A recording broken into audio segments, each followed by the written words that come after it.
Bom dia, pessoal. Vamos falar hoje sobre a mecânica lagrangiana.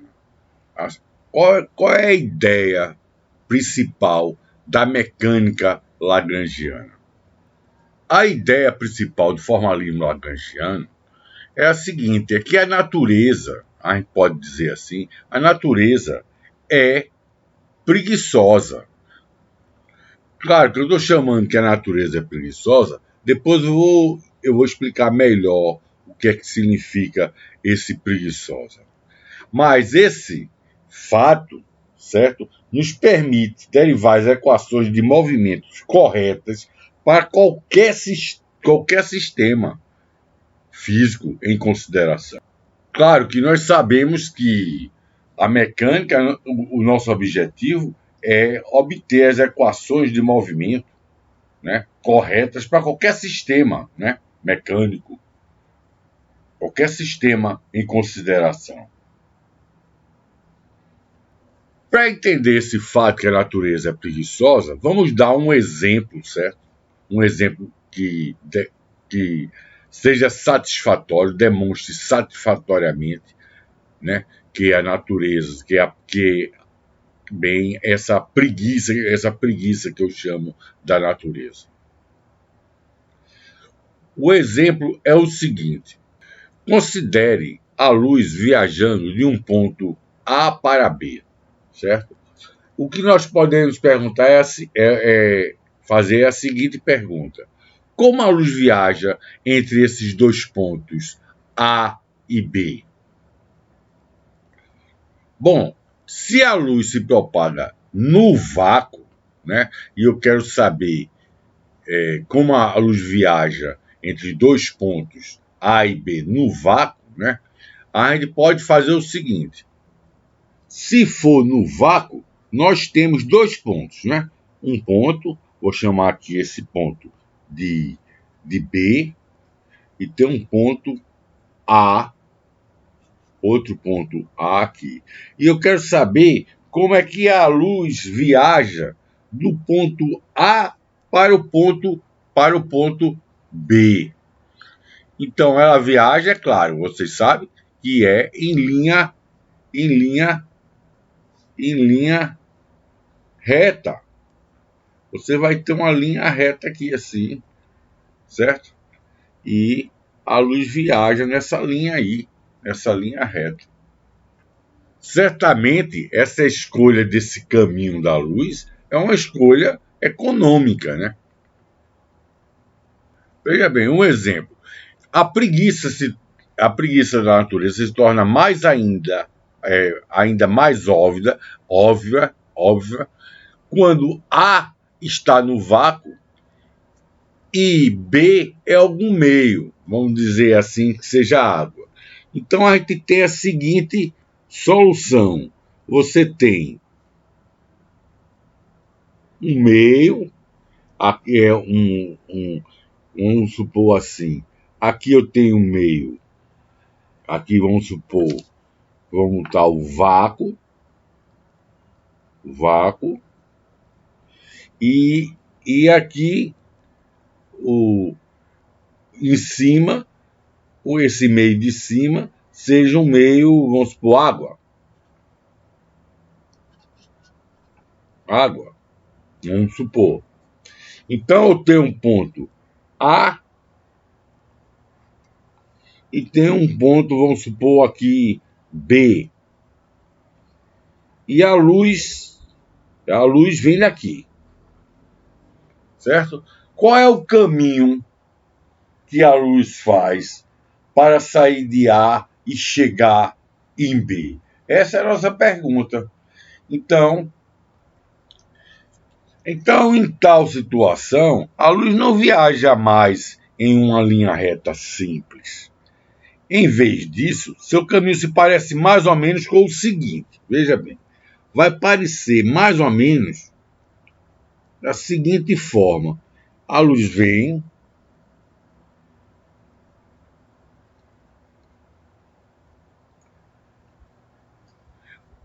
vai passar de um meio para outro, né? Então, ela vai fazer um caminho mais ou menos assim. Ela não vai mais ser em linha reta, como se fosse uma linha reta aqui. Porque ela passa de um meio a outro, certo? Então, vai ser um caminho, quer dizer, ela também poderia vir mais ou menos por aqui. Então, veja bem, o caminho não será mais uma linha reta.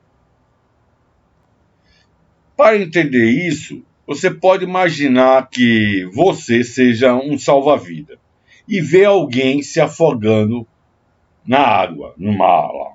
Vamos supor que você é um salva-vida, ou você está na beira de um rio, você é o salva-vida, e tem alguém, né, se afogando no meio do rio. Qual o caminho você escolheria para chegar para você chegar mais rápido possível à pessoa que está se afogando? Veja bem, você precisa.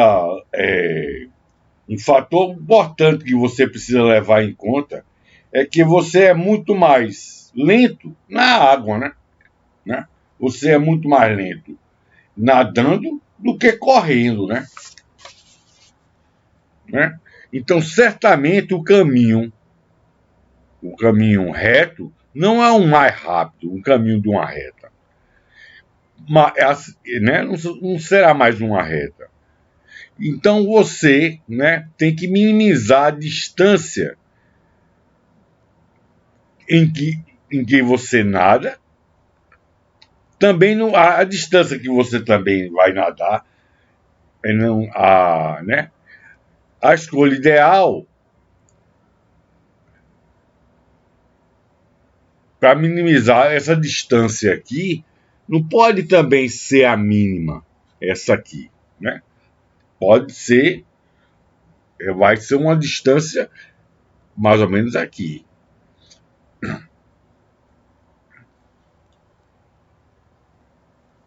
Se aqui, de A até esse meio, não é vácuo agora, né? Está na areia. Você corre aqui e vai nadar esse trecho de cá para buscar quem está se afogando. Então, é uma posição, um caminho intermediário aqui, ó, que é onde você vai. Isso aí é a explicação que a gente dá, né? É a analogia que a gente faz para explicar qual é o caminho que a luz vai percorrer de sair de A, onde A está no meio, em um certo meio, e B está em outro meio. Se A está em um vácuo, o caminho vai ter um caminho que não vai ser mais uma reta, certo? Então, né, o caminho que a luz vai percorrer, né, a luz sempre vai percorrer o caminho entre os dois pontos que requer menor tempo de viagem. Por isso mesmo, né, dizemos que a natureza, por esta razão, dizemos que a natureza é preguiçosa. Então, essa ideia que a natureza é preguiçosa, a gente pode formular de uma maneira, essa ideia principal, né? Em termos mais técnicos, certo? A gente pode dizer o seguinte: qualquer sistema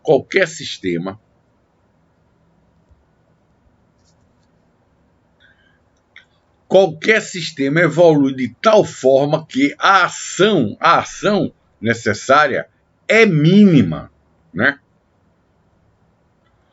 É claro que vamos fazer uma seguinte observação, né? Observe que às vezes o caminho correto não é o caminho de ação mínima, mas o caminho com ação máxima ou o caminho para o qual a ação é um ponto de sela. Então, em geral, o caminho correto é sempre o caminho da uma ação extrema ou uma ação estacionária, né? Mas veja bem, nós vamos considerar que a ação, que o caminho correto, né, vai ser sempre em que a ação é mínima. Bom, a gente usa, eu estou usando aqui, né, por favor, né, tenha isso em mente, mas a seguir sempre falaremos sobre o mínimo da ação, porque isso nos ajuda a reforçar a ideia, né, que a natureza é preguiçosa, só por isso, certo? Então, isso nos ajuda. A ação será sempre mínima para você levar um objeto ou um corpo ir de um ponto A para um ponto B. Observe que a chave que nos permite entender isso é que sempre existe infinitas possibilidades de como um dado sistema pode evoluir de um estado inicial A para um estado final específico B. Por exemplo, eu tenho aqui um estado, vamos colocar assim, aqui está meu ponto B, e aqui eu tenho meu ponto A. Então, para o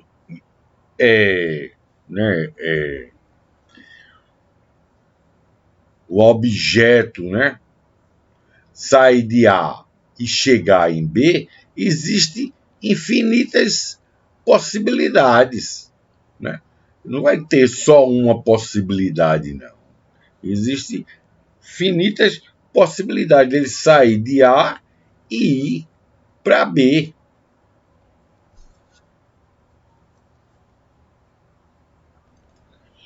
E da mesma forma, existem infinitos caminhos se a gente tiver dois ou mais objetos.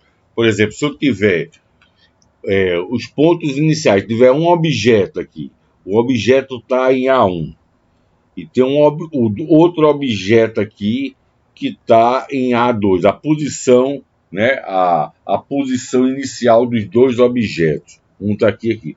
Esse objeto A1, que tem posição inicial A1, vai para a posição final B1.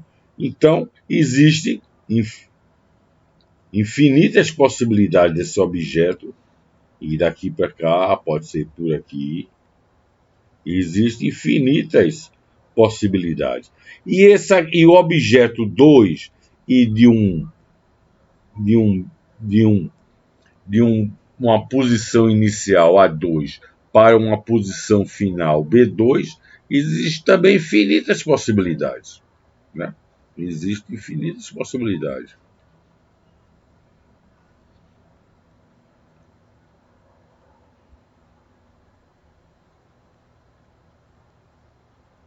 Existem infinitas possibilidades.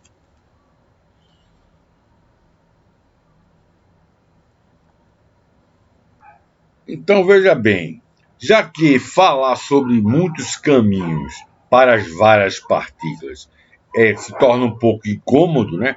Vamos trocar, né, a perspectiva e falar de caminhos num espaço de configuração. Ou seja, um ponto no espaço de configuração corresponde a uma configuração específica do sistema.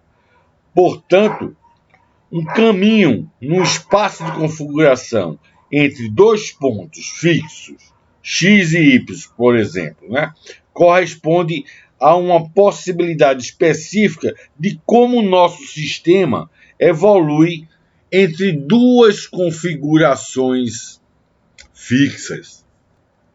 Por exemplo, você tem um espaço aqui, que eu vou dizer um espaço aqui, vamos supor, um espaço físico, né? Espaço físico. E você tem um objeto nessa posição que eu vou chamar A1 e o outro e a posição final que eu vou chamar B1. E aqui segundo objeto em B2, posição final, e uma posição inicial, o segundo objeto. Então você tem um caminho para o objeto 1 e sair do ponto inicial e para o ponto final. E tem um caminho para o objeto 2 chegar no 2, certo? Então, no espaço de configuração, vou escrever aqui, espaço de configuração, a gente tem o seguinte, aí vamos supor que aqui o espaço seja o espaço de configuração. Então, você vai ter um ponto, esses dois, vamos supor, o A1 e o A2, representam um ponto no espaço de configuração. Então, você tem um ponto inicial e tem um ponto final. Então, isso aí vai dar, você vai ter um caminho no espaço de configuração, né? No espaço físico você tem dois, mas no espaço de configuração você vai ter esses dois caminhos aqui, vai ser representado por um caminho só. Então você tem um caminho. Agora que a gente pode fazer a pergunta é a seguinte: qual é o caminho no espaço de configurações correto? Ou seja, por o sistema sair de uma posição inicial e ir para uma final, qual é esse caminho? Qual é o caminho nesse espaço de configuração correto? A resposta correta é que é sempre o caminho com um mínimo de ação. Isso significa que cada um dos infinitos caminhos envolve uma quantidade específica de ação. Por exemplo, você tem o espaço de configuração, você tem um espaço de configuração, o sistema tem que sair de A e ir para B, certo? Então você pode ter um caminho aqui, dele sair de A para B, existem vários caminhos, mas aí tem um caminho, vamos chamar esse caminho de Q1, certo? E um caminho aqui, Q2, certo? Então você vai ter a ação, vou representar pela letra S, a ação pelo caminho Q1, claro que depende do tempo, vai ser um número, certo? Vai ser um número, vamos supor que esse número seja 8,6 quilogramas metros quadrados por segundo. E o caminho 2, a ação pelo caminho 2, claro que depende do tempo, isso aqui seja 9,8 quilogramas metros quadrados por segundo. Seja isso aí. Então, veja bem, a ação, ela tem unidade, a unidade é quilograma metro ao quadrado por segundo. Isso aqui você pode, veja bem, se você tem quilômetro metro ao quadrado por segundo, você pode escrever assim. Pode escrever de duas formas. Você pode escrever isso como sendo metro por segundo vezes metro. Isso aqui vai dar o quê? Vai dar quilograma, vai dar momento vezes distância, né? Deslocamento. Ou você pode escrever isso da seguinte forma: quilograma metro ao quadrado, segundo ao quadrado, e botar um segundo aqui. Então, isso aqui é energia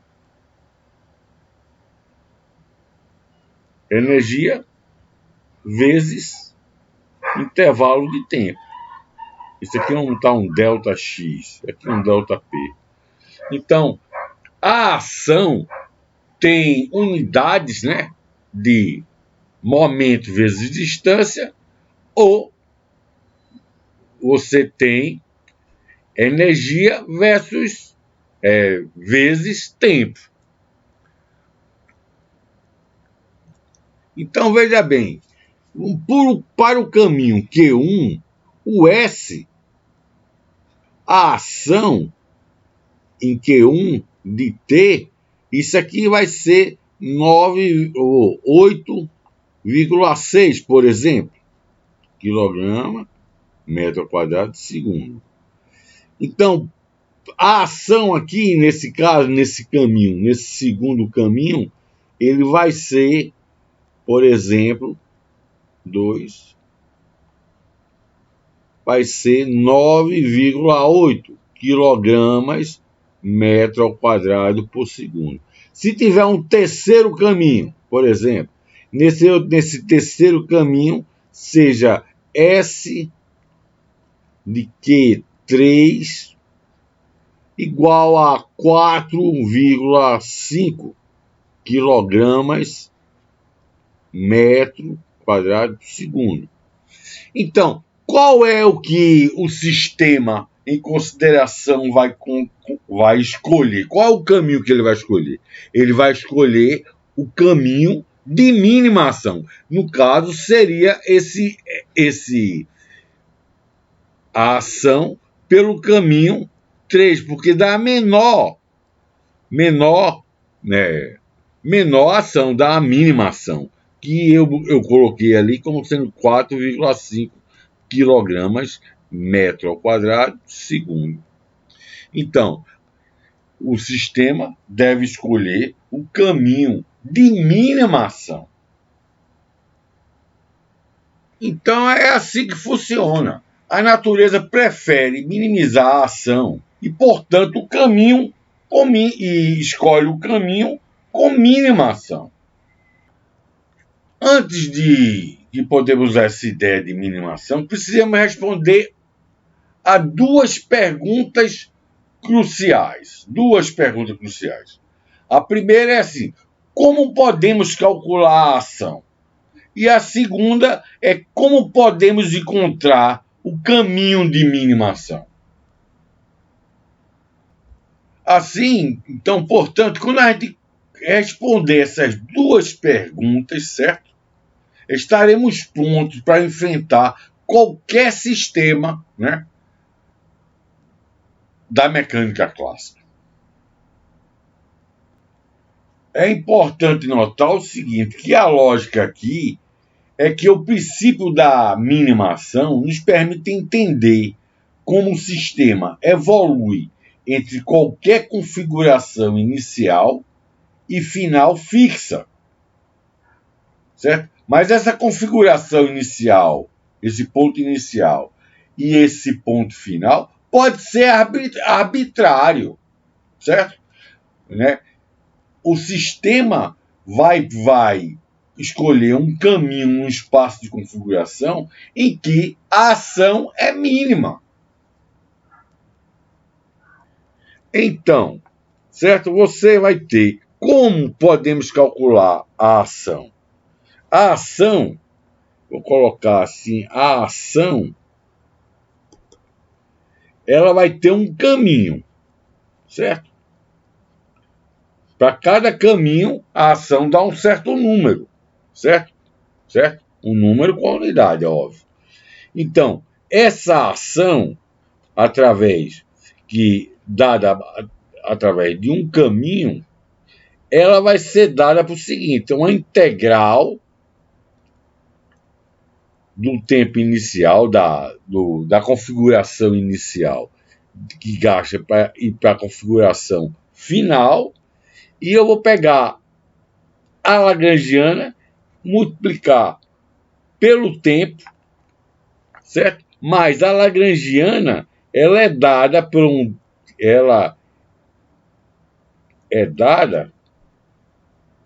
T menos U, onde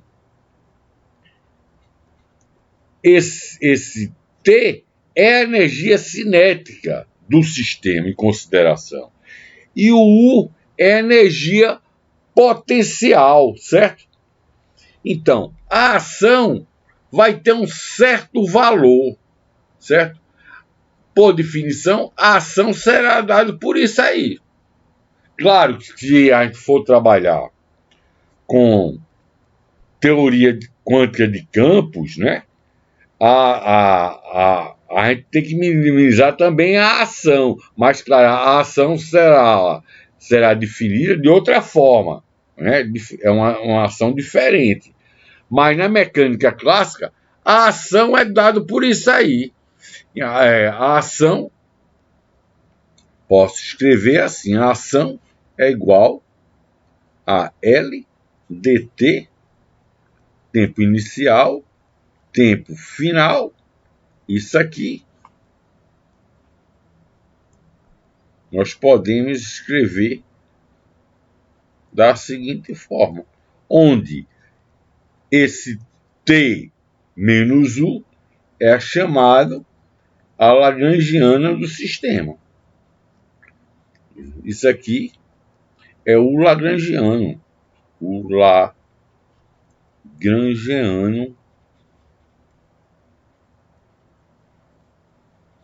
do sistema.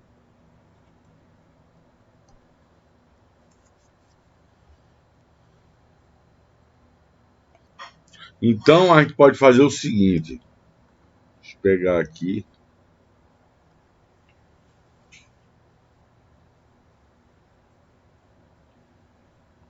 pode fazer assim, você tem aqui, vamos colocar aqui o tempo, aqui a posição, vamos supor que tem uma posição inicial no espaço de configuração e você tem equivalente ao tempo inicial.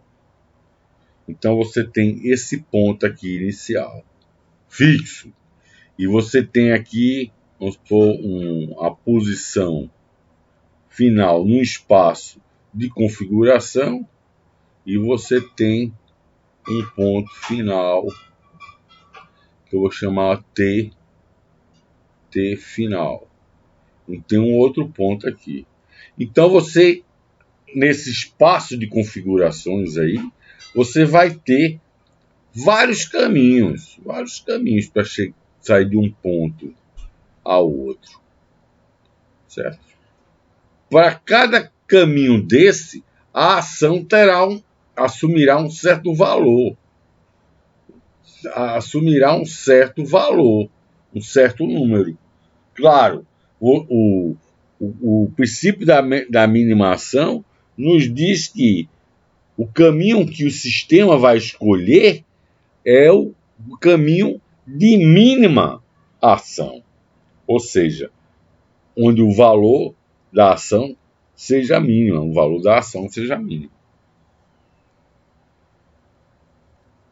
Onde o valor da ação seja mínima. Agora vem a segunda pergunta. A ação a gente já definiu, é isso aí. É a energia cinética, é a integral da lagrangiana. A lagrangiana é T menos a energia cinética menos a energia potencial, vezes integral no tempo, né? Agora vem a pergunta, qual é o caminho, né? Como podemos encontrar o caminho de mínima ação? O caminho, veja bem, como podemos encontrar esse caminho de mínima ação? O caminho a gente vai ter que usar, certo? Precisamos de uma nova ferramenta matemática, certo? Que é conhecida como cálculo